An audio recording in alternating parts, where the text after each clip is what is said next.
Reporter breaking. ഭൂട്ടാനിൽ നിന്ന് വാഹന കടത്തിയ കേസിൽ ഫസ്റ്റ് ഓണർ വാഹനത്തിന്റെ ഉടമയെ കസ്റ്റംസ് ചോദ്യം ചെയ്യുന്നു. മൂവാറ്റുപുഴ സ്വദേശി മാഹിൻ അൻസാരിയാണ് ചോദ്യം ചെയ്യുന്നത്. SS ശരൺ നൽകും വിശദാംശങ്ങൾ. SS ശരൺ, ഇപ്പോൾ ചോദ്യം ചെയ്യൽ തുടരുകയാണോ? എന്താണ് മനസ്സിലാക്കുന്നത്? ശ്രുതി, ഇന്നലെയാണ് ഈ മൂവാറ്റുപുഴ സ്വദേശിയായ മാഹിൻ അൻസാരിക്ക് സമൻസ് നൽകിയിരുന്നത്. ആ സമൻസ് പ്രകാരമാണ് ഇന്ന് ഉച്ചയോടുകൂടി കസ്റ്റംസ് ഓഫീസിൽ ഇയാൾ ഹാജരായിരിക്കുന്നത്. ഇയാളുടെ ചോദ്യം ചെയ്യൽ ആരംഭിച്ചിട്ടുണ്ട്. ഇത് ഏറ്റവും പ്രധാനപ്പെട്ട, ഈ കേസുമായി ബന്ധപ്പെട്ട ഏറ്റവും പ്രധാനപ്പെട്ട ചോദ്യം ചെയ്യലാണ്. കാരണം ആദ്യമായിട്ടാണ് കേരളത്തിൽ നിന്ന് ഒരു ഫസ്റ്റ് ഓണർ വാഹനം കസ്റ്റംസ് പിടിച്ചെടുത്തിരിക്കുന്നത്. നേരത്തെ ഓപ്പറേഷൻ നംകോറിന്റെ ഭാഗമായിട്ട് പലയിടങ്ങളിൽ പരിശോധന നടത്തിയിരുന്നെങ്കിലും തേർഡും ഫോർത്തും ഫിഫ്ത്തും ആയിട്ടുള്ള ഓണർമാരെ അല്ലെങ്കിൽ അവരുടെ വാഹനങ്ങൾ മാത്രമേ കണ്ടെത്താൻ കഴിഞ്ഞിരുന്നുള്ളൂ.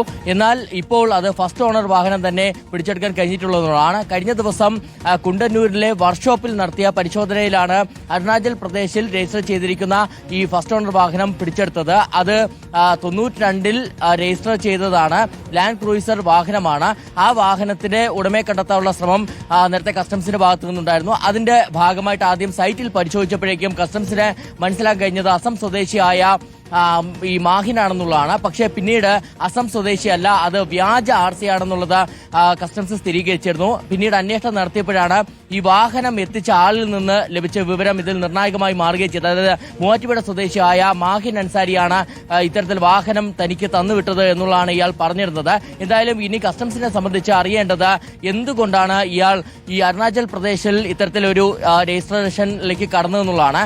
അരുണാചൽ പ്രദേശിൽ രജിസ്റ്റർ ചെയ്യുന്നത് തെറ്റല്ല, പക്ഷേ അത് കേരളത്തിലേക്ക് എത്തിച്ചിട്ടുണ്ടെങ്കിൽ സ്വാഭാവികമായിട്ടും ഒരു വർഷത്തിനുള്ളിൽ കേരള രജിസ്ട്രേഷനിലേക്ക് മാറേണ്ടതുണ്ട്. അതിൽ എന്തുകൊണ്ട് മാറ്റം വരുത്തില്ല എന്നുള്ള കാര്യങ്ങളടക്കം വ്യക്തവരുത്താനുള്ള ചോദ്യം ചെയ്യലാണ് നടക്കുന്നത്. മറ്റൊരു പ്രധാനപ്പെട്ട കാര്യം, ഈ വാഹനം നേരത്തെ വർക്ക്ഷോപ്പിൽ നിന്ന് കണ്ടെടുക്കുന്ന സമയത്ത് തന്നെ 2 ആഴ്ച മുമ്പാണ് ഈ വാഹനം ആ വർക്ക്ഷോപ്പിലേക്ക് കൊണ്ടുവന്നതെന്നുള്ളതാണ് ആ വർക്ക്ഷോപ്പിലുള്ളവർ കസ്റ്റംസിന് നൽകിയിരുന്ന മൊഴി. അതിൽ തന്നെ പറഞ്ഞിരുന്നത് 2 കാര്യങ്ങളാണ്. ഒന്ന്, ഈ വൈറ്റ് വാഹനമാണ്, അതായത് വെള്ള നിറത്തിലുള്ള വാഹനമാണ്, അത് കറുത്ത നിറത്തിലേക്ക് മാറ്റണമെന്നുള്ള ആവശ്യമാണ് ഇവർ മുന്നോട്ട് വെച്ചിരുന്നത്. ഇതോടൊപ്പം തന്നെ ഇത് കേരള രജിസ്ട്രേഷനിലേക്ക് മാറ്റാനുള്ള ശ്രമം നടന്നതായിട്ടുള്ള വിവരവും കസ്റ്റംസിന് ലഭിച്ചിരുന്നതാണ്. ഏതായാലും ഇതിൽ അന്വേഷണം തുടരുന്നതിനിടയിലാണ് ഇപ്പോൾ ഉടമയെ തന്നെ ചോദ്യം ചെയ്യാൻ കഴിഞ്ഞിരിക്കുന്നത്.